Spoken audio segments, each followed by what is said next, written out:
buenas noches y gracias por acompañarnos en Telediario Estelar en este inicio de semana. Fabricio, ¿cómo estás? Bien, gracias María del Carmen. Amigos televidentes, buenas noches. Bienvenidos a esta nueva entrega informativa.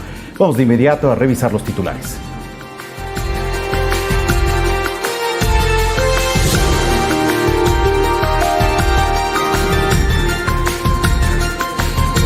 Ecuador reforzará la seguridad en la frontera norte tras el anuncio de un sector de las FARC de reagruparse. Así lo dio a conocer la ministra de Gobierno, María Paula Romo.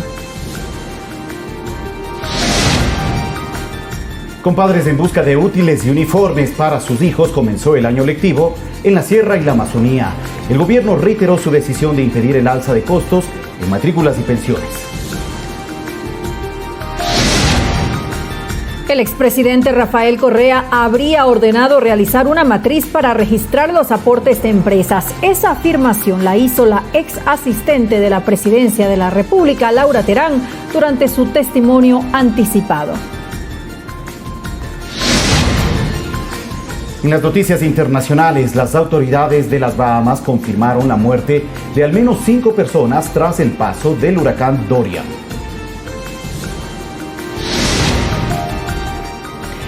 Y en los deportes, Richard Carapaz, actual campeón del Giro de Italia, firma con el Team Ineos de Inglaterra.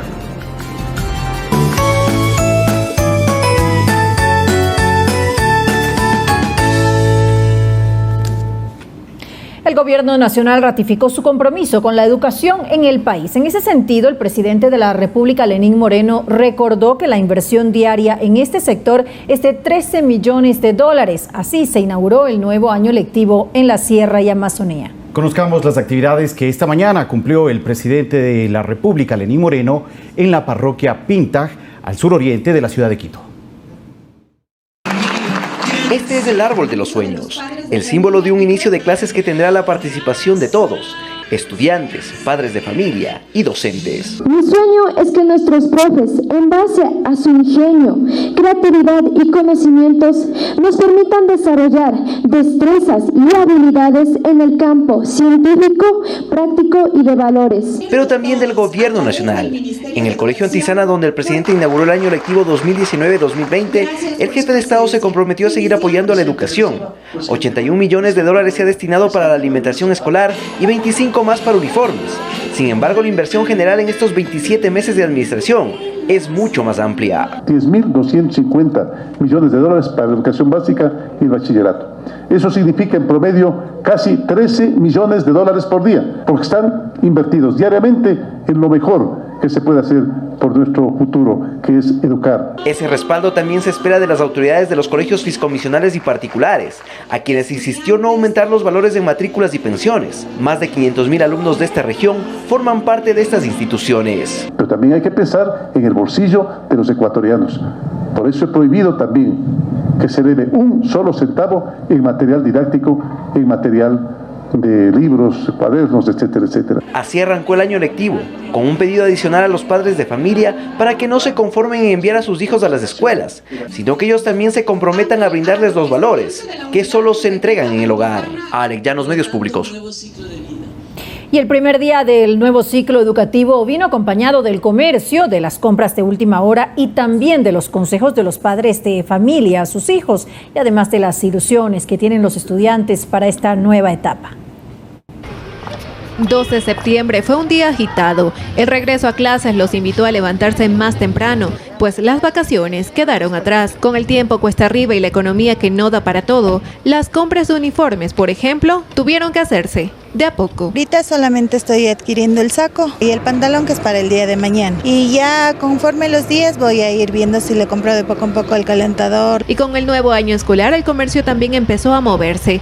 Venga a ver los uniformes, si hay los uniformes, precios de fábrica. Las fotocarnet en la pared, la venta de uniformes en la calle junto a la venta de comidas y golosinas fueron parte del regreso a clases. Gente siempre deja todo para el último. Claro, ahí se les da las 8 fotitos por $4 y la gente así no pierde tiempo ni se va a lugares lejanos. Los comerciantes hicieron lo suyo y los padres de familia también. Acompañaron a sus hijos, cuidaron su alimentación, sobre todo porque fue un día de corre-corre. Otros estuvieron más tranquilos y en su acompañar los consejos no se hicieron esperar. Que aproveches, mija, el estudio, que es lo que te va a servir. Cualquier cosa, sea buena o sea mala, que por favor nos cuentes y que nosotros estamos para ayudarte. Y es que solo fue uno de los 200 días de esta nueva etapa escolar que los estudiantes comenzaron con ilusiones. Ver de nuevo a mis amigos, a los maestros, regresar con todo ese ánimo para poder pasar sin problema. Llego muy contenta porque ya es el último año y espero graduarme con excelentes calificaciones. Jennifer Espinosa, Medios Públicos. Rectores de universidades nacionales e internacionales analizaron el futuro de la educación superior y cómo los centros educativos deben acoplarse al avance de la tecnología. El evento se desarrolló en el marco del aniversario 150 de la Escuela Politécnica Nacional. Dos son los aspectos fundamentales en los que debe pensar la universidad para continuar con la transmisión de enseñanza.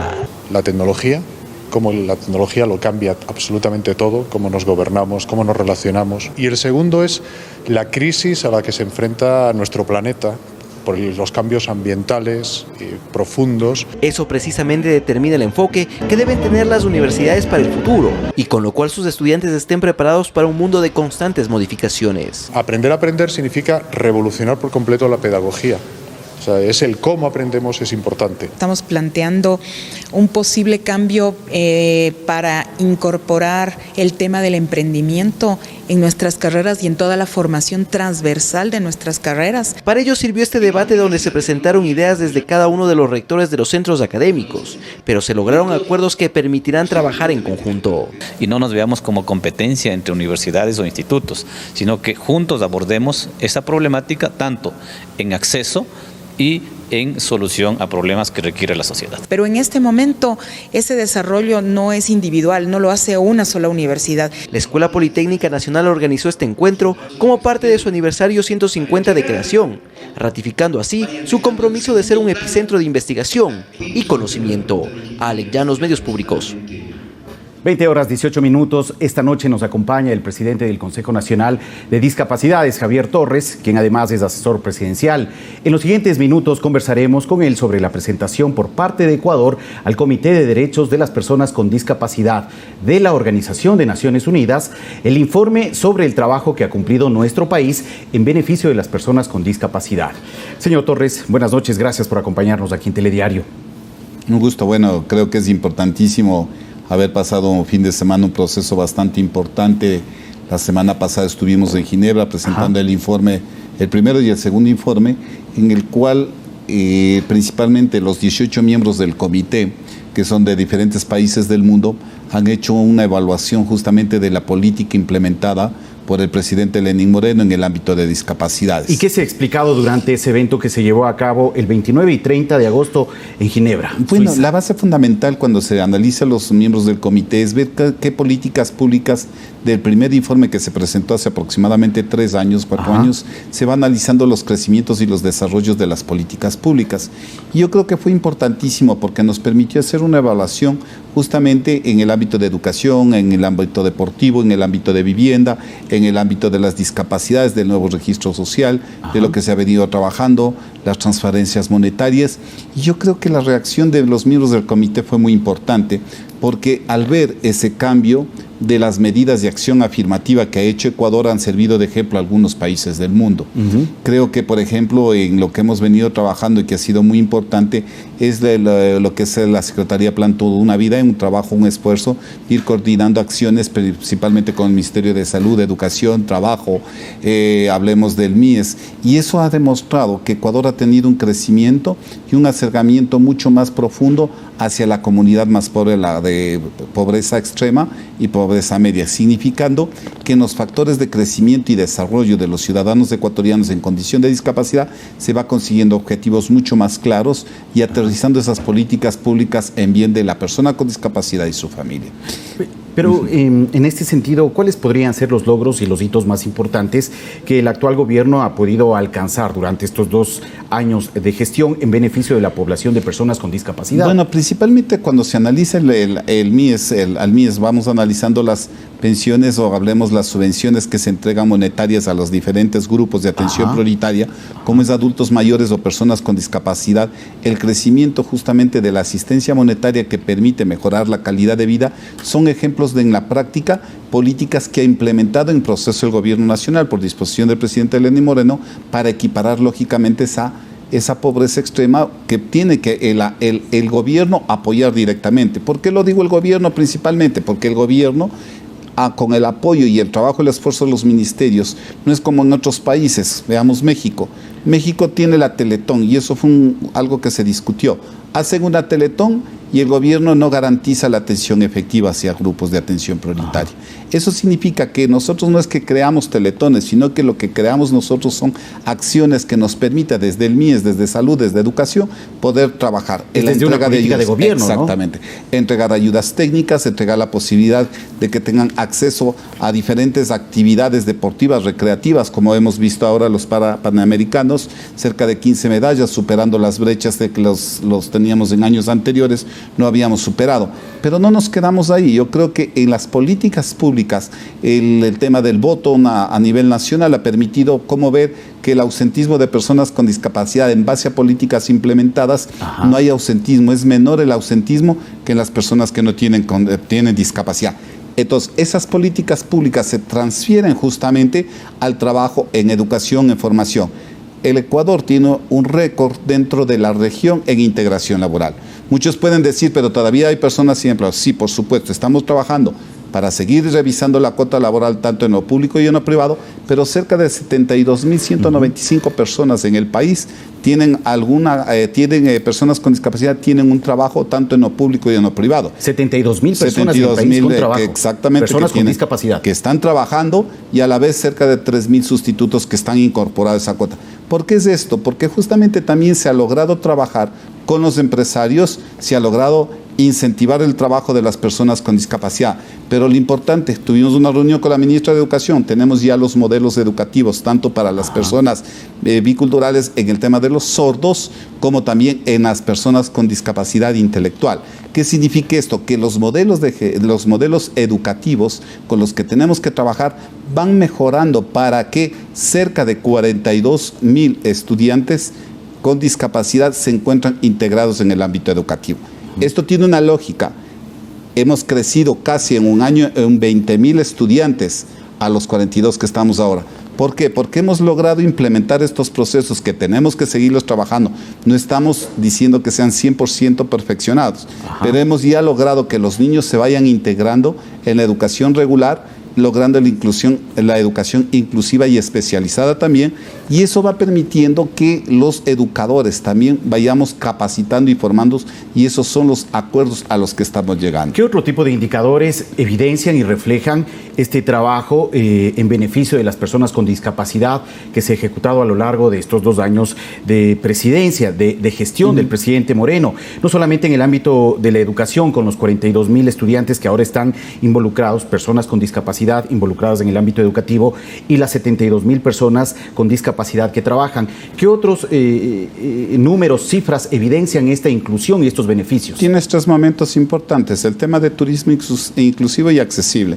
Ecuador va a ser sede de la Organización Mundial de Turismo en el mes de febrero del próximo año a nivel mundial sobre turismo accesible para personas con discapacidad en el mundo. O sea, ya vamos tomando la pauta y el trabajo y el esfuerzo que se viene trabajando en turismo. Creo que es importante tomar la relación en lo que se viene trabajando en riesgos.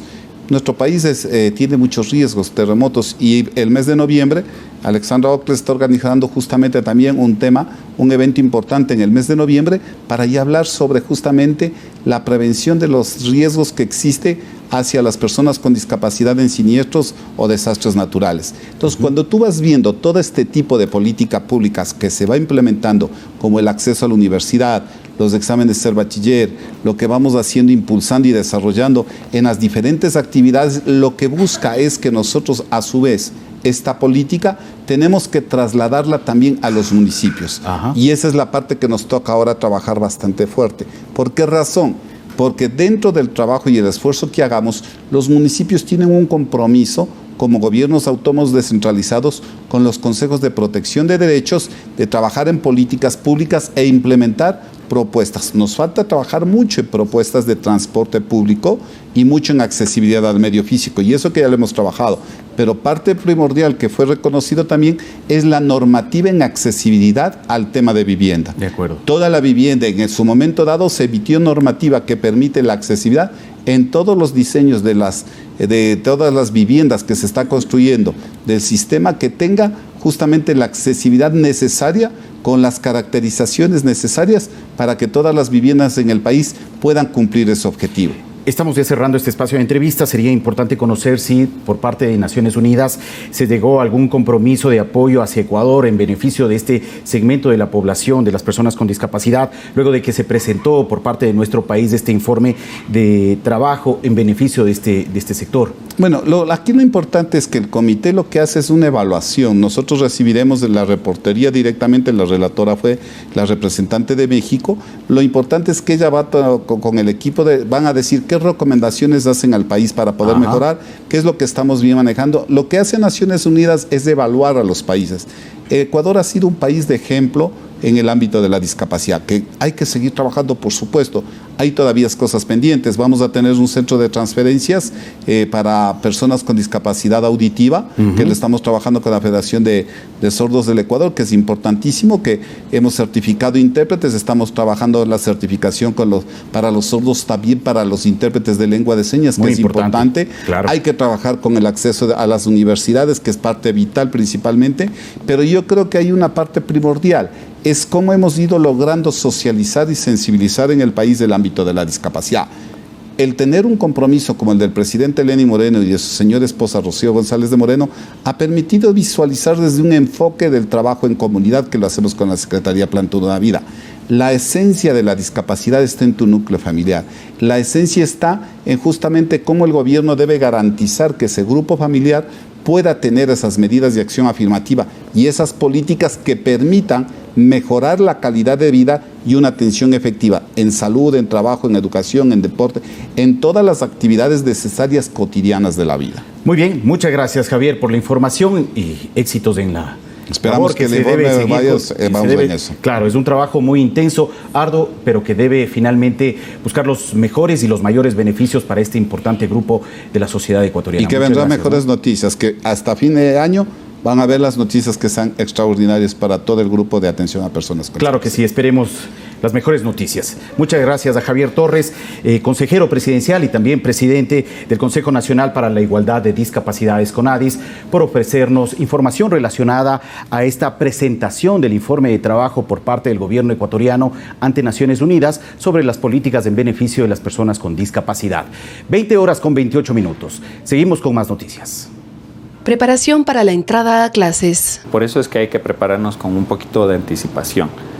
Ya iniciamos hoy las clases, tal vez estuviera sido un tip para unos días antes de que se comience, pero nunca es tarde. Podemos comenzar con una organización, hacer un horario, establecer también otras estrategias, hacer también las actividades lúdicas que nos han permitido, las académicas, también deportivas. Todo lo que pueda sumar siempre va a ser importante.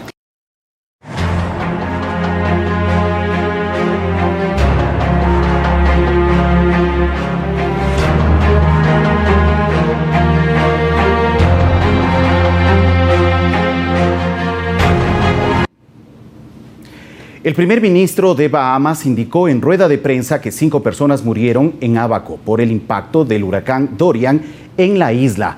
Datos de la Cruz Roja confirman que aproximadamente 13,000 viviendas quedaron destruidas.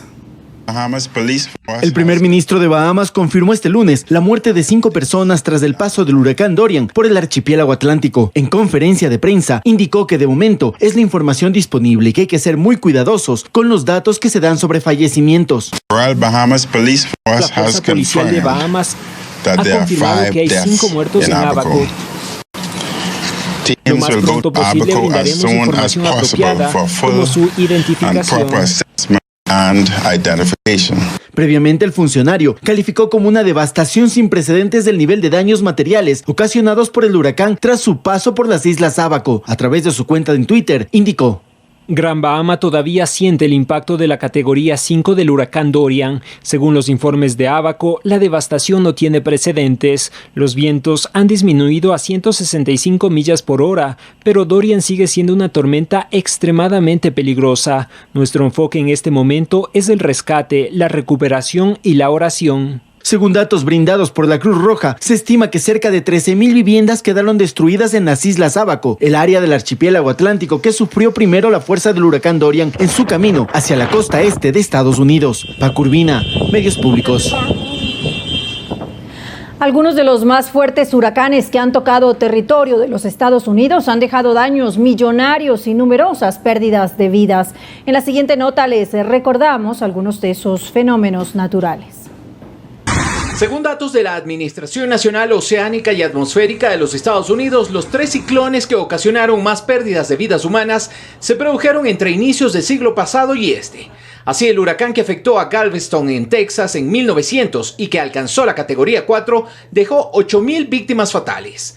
El huracán Okeechobee, que golpeó principalmente a Florida, las islas de Barlovento, Puerto Rico y las Bahamas y que data de 1928 con categoría 4, ocasionó 2,500 víctimas fatales. El huracán Katrina, en cambio, considerado de categoría 3 en 2005, provocó la muerte de 1,200 personas. En cuanto a daños económicos actualizados a esta época, la lista la encabeza Katrina en 2005 con una estimación de $160,000 millones, seguido de Harvey, que golpeó en 2017 a Texas y Luisiana con pérdidas económicas por $125,000 millones, mientras que Sandy en 2012 dejó daños por $70,200 millones tras afectar la costa este de los Estados Unidos. Néstor Aguilera, Medios Públicos. Y cientos de vuelos programados desde y hacia aeropuertos del estado de Florida en Estados Unidos debieron ser cancelados por el paso del huracán Dorian, luego de que alcanzara la categoría 5 en la escala de Saffir-Simpson. Según el sitio FlightAware, cerca de 600 vuelos previstos fueron suspendidos en Florida y los estados vecinos de Georgia y Carolina del Norte. Los principales terminales aéreos que se han visto afectados hasta el momento son el Aeropuerto Internacional de Fort Lauderdale, con 241 vuelos, el Internacional de Orlando, con 128, y el Internacional Hartsfield-Jackson de Atlanta, con 44 vuelos. Gracias por continuar con nosotros. Les recordamos que pueden seguirnos en Facebook y Twitter como Telediario S. Y también a través de nuestra página web www.ecuadortv.es. Sigan informados por nuestros canales digitales y redes sociales.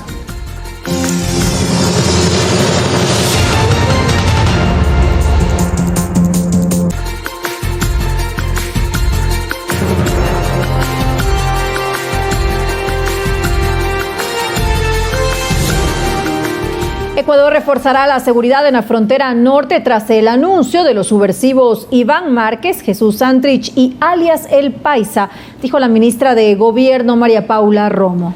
Mientras tanto, el catedrático Esteban Santos sostuvo que ante el anuncio de un sector de las FARC se debe aplicar una respuesta regional para no dejar sola a Colombia. Que una parte de los subversivos que formaron parte de la guerrilla de las FARC regresen a su actividad al margen de la ley debe tener una respuesta contundente de la región, opinó el catedrático en Relaciones Internacionales Esteban Santos. Colombia no está ni se la debe dejar sola, precisó. Porque de lo contrario, el tiempo, y eso es finalmente lo que estos señores quieren, con el tiempo ostentarse y mantenerse y peregrinarse en el poder. Es vital, puntualizó Santos, que ante el posible rebrote de hechos de violencia en frontera, Ecuador esté preparado por todo lo que eso implica en cuanto a lo social. Y lo mismo, regreso a ver siempre al Ecuador, nosotros ya hemos sido partes de este influjo colombiano en su momento cuando las personas salían huyendo del conflicto armado. Hoy por hoy estamos teniendo también un problema muy importante con ciudadanos venezolanos. Para Ecuador, el conflicto colombiano siempre estuvo presente como escenario de amenaza, más aún a pesar del proceso de paz en marcha desde el 2016. Así lo expuso la ministra de Gobierno María Paula Romo, quien ahora considera que Ecuador debe prepararse para otro momento. Nos obliga a nosotros a prender nuevas alertas y, por supuesto, a reforzar la seguridad en la frontera, tal como lo ha anunciado ya el ministro Harry. Reiteró que es deber del Estado ejecutar todas las estrategias posibles para garantizar que Ecuador no sirva como un territorio de abastecimiento de insumos para los grupos narcodelictivos. Es parte de los escenarios de la defensa nacional y para nosotros es parte de nuestros escenarios de seguridad pública, sobre todo en zonas fronterizas. Javier Ceballos, Medios Públicos. Y pese a que concluyó el estado de excepción en la parroquia Buenos Aires del cantón Urcuquí, en la provincia de Imbabura, la Policía Nacional aún permanecerá en la zona para evitar el rebrote de actividades relacionadas a la minería ilegal. La ministra de Gobierno, María Paula Romo, anunció que con el transcurrir de los días, los policías harán un retiro paulatino de la zona. Sabemos el potencial conflicto y el potencial de reinstalación de las actividades ilegales que existen en la zona, pero sí les podemos decir que en el momento no están los ilegales en la zona extrayendo minerales, no están en ese lugar, y además las facilidades, la logística fue inutilizada, es decir, todo lo que estaba ahí montado, una infraestructura que estaba montada para la extracción ilegal del material aurífero, eso ha sido desmontado por el trabajo que se realizó en la zona. Por supuesto, será muy difícil y tomará tiempo que capacidades de esa naturaleza se vuelvan a instalar. La ex asistente de la Presidencia de la República, Laura Terán, señaló a Rafael Correa como el líder de una estructura de pagos y cobros para campañas electorales entre los años 2011 y 2016 y también otros gastos del movimiento Alianza País. El expresidente además habría ordenado realizar una matriz para registrar los aportes de empresas. En su testimonio anticipado, Terán además afirmó que en el año 2017 recibió la orden de destruir esta información. Laura Terán es una de las 26 personas procesadas en el caso Sobornos 2012-2016. La ex asistente de Pamela Martínez, asesora de Rafael Correa, es testigo protegido dentro del proceso. En su testimonio anticipado admitió que sistematizó los archivos con información de las campañas electorales de Alianza País para la elaboración de una matriz que fue ordenada por Correa a través de Martínez. Por primera vez, Terán dibujó en un papelógrafo la supuesta estructura en la que había responsabilidades específicas de cada uno de los actores. Señaló como líder al exmandatario Rafael Correa, seguido del ex vicepresidente Jorge Glas. Se desprende una subdivisión en la que, según Terán, participaban las autoridades gestoras, su jefa Pamela Martínez y dos grupos de beneficiarios. En la sección de autoridades gestoras constan Jorge Glas con empresas contratistas del Estado como Odebrecht, Telconet, Sinohidro, la ex ministra de Obras Públicas, María de los Ángeles Duarte, y el ex secretario del Agua, Walter Solís, con otros grupos de compañías. Según Terán, ellos tenían el contacto con las empresas que aportaban para las campañas.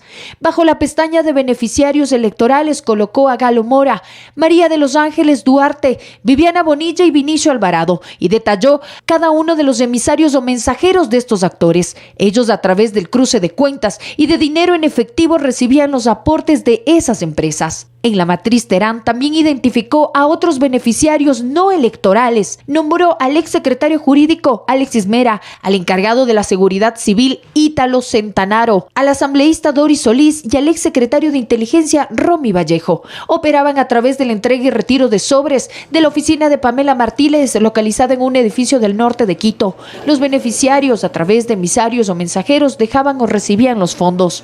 En el caso de Alexis Mera, no registraban sus nombres. Martínez disponía que se identifique con asuntos de servicios jurídicos verdes, mecanismo similar para Ronnie Vallejo, y en el caso de Ítalo Centenaro, los depósitos se hacían a una cuenta bancaria. Sin embargo, Laura Terán precisó que entregó en 4 ocasiones los sobres al ex legislador Cristian Viteri, $100,000, Gustavo Bucarán, $100,000, Paulina Proaño y Rolando Carrera. El dinero de los sobres habría sido contado frente a ella antes de incluirlos en los archivos. Toda la información del esquema que relató Terán fue guardada en archivos, fue reservada y almacenada en dispositivos externos. Sin embargo, Terán dijo que en 2017, por disposición de Pamela Martínez, los archivos fueron destruidos cuando salió la orden de prisión en contra del ex vicepresidente Jorge Glas por la investigación de Odebrecht. Valeria Villarroel, Medios Públicos. Y el abogado de Francisco Noboa, uno de los procesados en el caso Sobornos 2012-2016, aseguró que el investigado prestó su cuenta bancaria en la que se depositaron $16,000 destinados, según Laura Terán, para el equipo verde operativo, conocido también como Evo, que habría sido manejado por Ítalo Centanaro, encargado de la Guardia Civil de Rafael Correa, y cuyo nombre consta en el grupo de beneficiarios no electorales en el esquema que ella dibujó en su testimonio anticipado.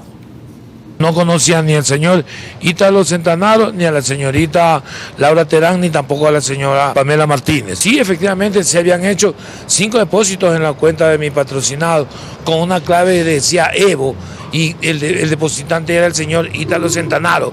Pero mi cliente jamás le dio la cuenta a este señor para que depositen ese dinero, sino que este favor se lo hizo al señor Jorge Pérez Vélez, quien a su vez le pidió Jimmy Salazar, el abogado Jimmy Salazar, que por favor consiguiera una cuenta. Simplemente le prestó la cuenta y él se lo entregó al señor Jorge Pérez Vélez y este a su vez se lo entregó a Jimmy Salazar para efectos de lo que ellos, de su asunto de propaganda, de asuntos políticos.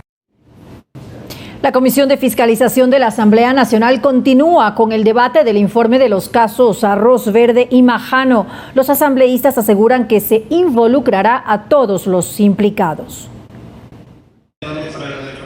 La Comisión de Fiscalización de la Asamblea Nacional debatió este 2 de septiembre el informe de los casos conocidos como Arroz Verde y Majano. En el caso del primero, cuyo nombre cambió a Sobornos 2012-2016, se involucra a las máximas autoridades del gobierno anterior, ya que trata sobre irregularidades en el financiamiento de la campaña del movimiento Alianza País a cambio de obtener contratos con el Estado. Sobre esto, los miembros de la Comisión de Fiscalización pretenden vincular a todos los implicados. Nosotros no vamos a omitir, no vamos a dejar a un lado ningún nombre, vamos nosotros a vincular de conformidad a los documentos que hemos tenido, a las comparecencias y a los elementos que hemos tenido nosotros para hacer este informe. Tras la lectura y análisis del informe, son varias las recomendaciones que emitirá el legislativo. Tendrá que la misma Asamblea Nacional, y en este caso la Comisión de Fiscalización, dar seguimiento a las acciones que lleva adelante la Fiscalía General del Estado, por un lado, a las acciones que lleva la Contraloría General del Estado y a posibles reformas que son necesarias también incorporar en el debate justamente de las reformas al Código de Democracia para fortalecer los mecanismos de fiscalización y control del gasto electoral, no solamente de la organización política que es sujeto de este análisis, sino, creo yo, importante de todas las organizaciones políticas del país. Sobre estos casos también se investigará el supuesto esquema de sobornos explicados por Laura Terán, en el que se involucra al expresidente Rafael Correa y al exvicepresidente Jorge Glass. Coralía Pérez, Medios Públicos. Crear jueces y fiscales anticorrupción para evitar la impunidad y promover la transparencia en el Consejo de la Judicatura es la propuesta del proyecto de reformas al Código Judicial que presentó el Poder Ejecutivo en la Asamblea Nacional para su análisis, debate y aprobación. El secretario anticorrupción Iván Granda entregó este lunes al presidente de la Asamblea Nacional César Litardo un proyecto de reformas al Código Judicial para la creación de unidades especializadas de lucha contra la corrupción y el crimen organizado. Lo que vamos a tener son jueces distritales anticorrupción y de crimen organizado. ¿Qué va a pasar con estos jueces? No son jueces penales comunes, son jueces penales que tendrán especialidad en 2 materias: anticorrupción y crimen organizado. El objetivo es fortalecer el combate a la corrupción en la estructura legal en casos de sobreprecios, en contratación de obras públicas, decretos de emergencias, pactos colusorios e investigar la estructura institucional judicial que presuntamente respondía a intereses del anterior gobierno. Nunca más una justicia del lado de los corruptos y que libere a delincuentes. Dar a los jueces y tribunales en los diferentes territorios las garantías para que puedan operar contra el crimen organizado con mayor celeridad. Desde la legislatura existe el compromiso de dar prioridad a los proyectos de ley anticorrupción. Varias de estas iniciativas del Ejecutivo, por ejemplo la ley anticorrupción y algunas otras más, se han incluido en reformas del COIP. Creo que uno de nuestros grandes retos es la aprobación del COIP, porque esta sería como la madre y la gran ley y reformas que se aprobarían en un solo proceso. Santiago Tello, Medios Públicos.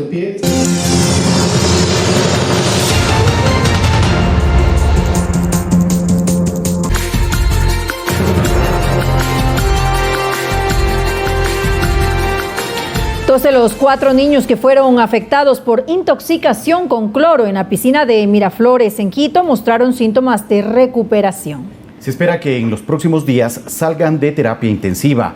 El estado de salud de los otros 2 menores afectados sigue siendo reservado.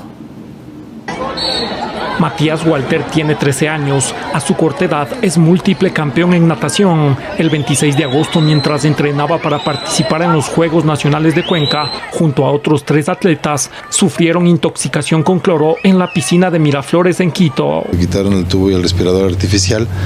Está mucho mejor, está evolucionando con el tema de terapias. Algo de agua, algo de líquido tiene todavía en los pulmones. César está por ahí como Matías. Selena o Isaac todavía no están, digamos, en los niveles de recuperación de los otros 2, pero entiendo que están evolucionando. Claro, la idea es sacarles rápido de terapia intensiva, que es, por otro lado, hay riesgos de infecciones. Desde la concentración deportiva de Pichincha admiten que existió negligencia en la administración de la piscina. Los padres de los 4 menores seguirán los procesos legales correspondientes para que se sancione a los responsables. Nosotros estamos con el tema penal, o sea, nosotros queremos que la Fiscalía continúe con el tema de los culpables para que se sienten precedentes. El motivo de este accidente es por la negligencia de facinerosos. Atentaron criminalmente contra muchachos, contra niños. Incluso desde la Pontífica Universidad Católica del Ecuador hay una propuesta para mejorar la atención en salud de los atletas que se preparan en la concentración deportiva de Pichincha. No se puede concebir que haya un escenario deportivo en donde no haya un departamento médico, un médico de emergencia, por ejemplo,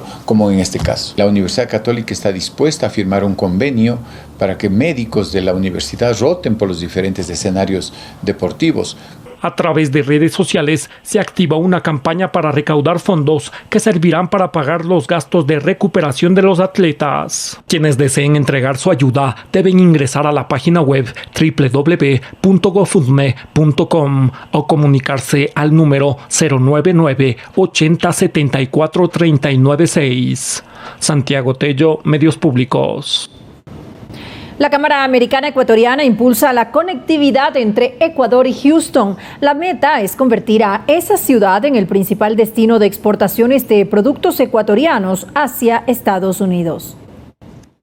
Actualmente la mayoría de las exportaciones de los productos ecuatorianos hacia Estados Unidos llegan a Florida, Miami.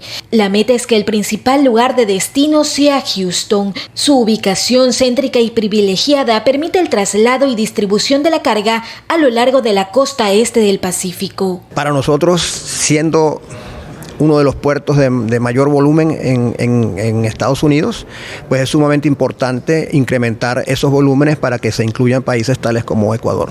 Y específicamente estamos sumamente interesados en los renglones de perecederos, puesto de otra manera de alimentos. Houston es la 4ª ciudad más grande de Estados Unidos. Además de la llegada de buques cargueros a la zona portuaria, también está en capacidad de recibir la carga refrigerada en su aeropuerto.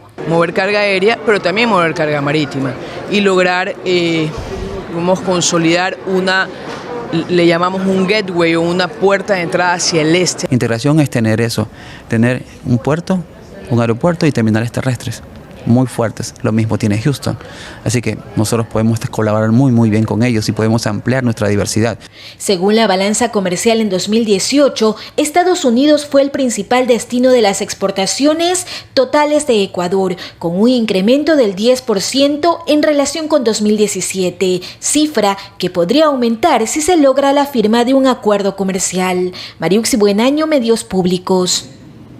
Los 250 años del natalicio del científico alemán Alexander von Humboldt se conmemorarán en Guayaquil con el lanzamiento de la réplica de la balsa en la que realizó sus viajes científicos. El evento cultural contará con la presencia del vicepresidente de la República, Otto Sonnenholzner. Traer a la memoria de las futuras generaciones la labor científica que el alemán Alexander von Humboldt cumplió durante sus expediciones científicas en el río Daule y Guayas inspiró al gestor cultural Ramón Sonnenholzner la creación de la icónica balsa. Vio al famoso investigador Alexander von Humboldt, que estuvo en compañía del gran científico Montúfar y de Bonpland, el río Guayaquil. Por Babahoyo fueron a buscar el Cotopaxi y ellos tomaron una balsa de iguales características. Su construcción se realizó en el Parque Cultural Garza Roja en Nobol, provincia del Guayas. La ayuda de Astinave, la ayuda de la Armada Nacional y del equipo de empleados de la Garza Roja, conjuntamente con estudiantes del colegio alemán, 5 semanas de recolección del material, la búsqueda de los árboles, de los troncos de balsa y el trabajo de astillero que duró 3 semanas. El piso, la tabla es de samán y los que ejes transversales son teca, caña y cade.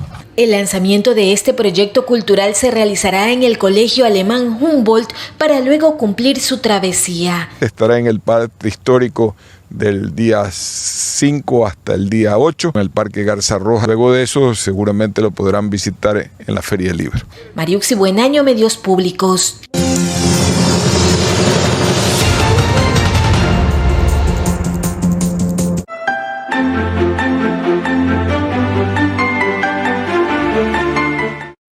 Yo soy muy precavida. Siempre pienso en el futuro, así como cuido mis proyectos y a mi familia. Yo cuido de mí. Por eso me afilié al IES como independiente, el seguro más completo del país. Cuento con un seguro de riesgos del trabajo, cobertura de salud y con cada aporte continuo construyo mi futuro, mi jubilación. Además, tengo acceso a préstamos hipotecarios. ¿Y tú? ¿Ya te afiliaste? Afíliate ya en www.ies.gov.es. IES, más cerca de ti. El gobierno de todos. Qué importante es tener un seguro de salud, porque nunca sabes cuándo aparecerán las enfermedades.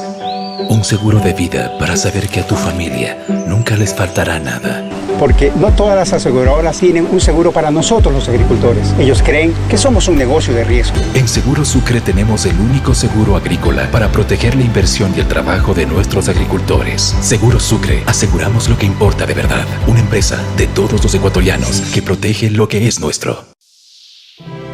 El gobierno de todos. Hola, soy Tadashi Maeda. Los espero, esta es mi canción. 2. Esta es mi canción, volumen 2. Todos los martes 21 horas. Y su reprise, sábado 20 horas. Por Ecuador TV. Comparte la emoción.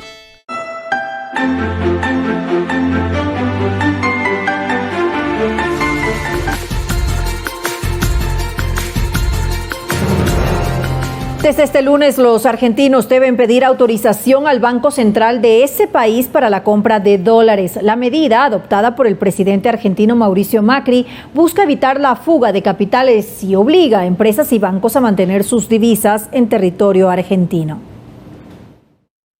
Con el objetivo de frenar la escala del dólar y la fuga de divisas, el gobierno argentino de Mauricio Macri publicó el domingo un decreto ejecutivo que entra en vigencia desde este lunes, que establece algunos controles cambiarios. La medida, que será diferenciada para empresas, instituciones y ahorradores, por ejemplo, establece que para la compra de dólares se deba pedir autorización al Banco Central de Argentina. Para el caso de ahorradores o personas físicas, podrán adquirir hasta $10.000 mensuales y girar el mismo monto al exterior, previa autorización. Sin embargo, no existirá limitaciones para el comercio exterior ni cargos extra para viajes. Estas restricciones son mayores para empresas e instituciones, ya que no podrán adquirir dólares para atesorar y los provenientes de las exportaciones deberán ser liquidados en el mercado local. Tendrán un plazo de 5 días hábiles posteriores al cobro de la exportación o 180 días después del permiso del embarque. No obstante, no hay restricciones para las importaciones o pago de deudas a su vencimiento, y quienes posean títulos de deuda pública podrán utilizarlo para el pago de la seguridad social. Este tipo de controles para la obtención de dólares estadounidenses ya fue impuesto por el gobierno de Cristina Fernández, hoy candidata a la vicepresidencia de Argentina, y fueron duramente criticados por Mauricio Macri. Paco Urbina, Medios Públicos.